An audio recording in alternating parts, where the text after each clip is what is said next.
আগামী মাসে লন্ডনে অনুষ্ঠিতব্য অস্ত্র প্রদর্শনীতে ইসরায়েলি সরকারি কর্মকর্তাদের যোগদানে নিষেধাজ্ঞা জারি করেছে যুক্তরাজ্য।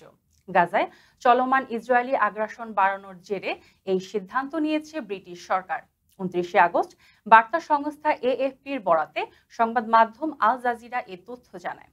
যুক্তরাজ্যের প্রতিরক্ষা মন্ত্রণালয় জানিয়েছে, আগামী ৯ থেকে ১২ সেপ্টেম্বর অনুষ্ঠিতব্য defence and security equipment international DSAI UK 2025 নামক প্রদর্শনীতে কোনো ইসরায়েলি সরকারি প্রতিনিধি দলকে আমন্ত্রণ জানানো হবে না। তবে এই নিষেধাজ্ঞার আওতায় ইসরায়েলি কোম্পানিগুলো থাকবে না, তারা মেলায় অংশ নিতে পারবে। ব্রিটিশ সরকারের পক্ষ থেকে বলা হয়েছে, গাজায় ইসরায়েলের সামরিক অভিযান বৃদ্ধি একটি ভুল পদক্ষেপ ছিল।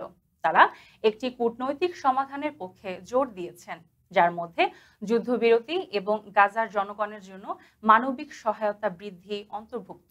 নিষেধাজ্ঞার প্রতিবাদে ইসরায়েলের প্রতিরক্ষা মন্ত্রণালয় এই সিদ্ধান্তের নিন্দা জানিয়েছেন। একই সঙ্গে ঘোষণা করেছেন, তারা সম্পূর্ণভাবে প্রদর্শনী থেকে নিজেদের প্রত্যাহার করে নেবে।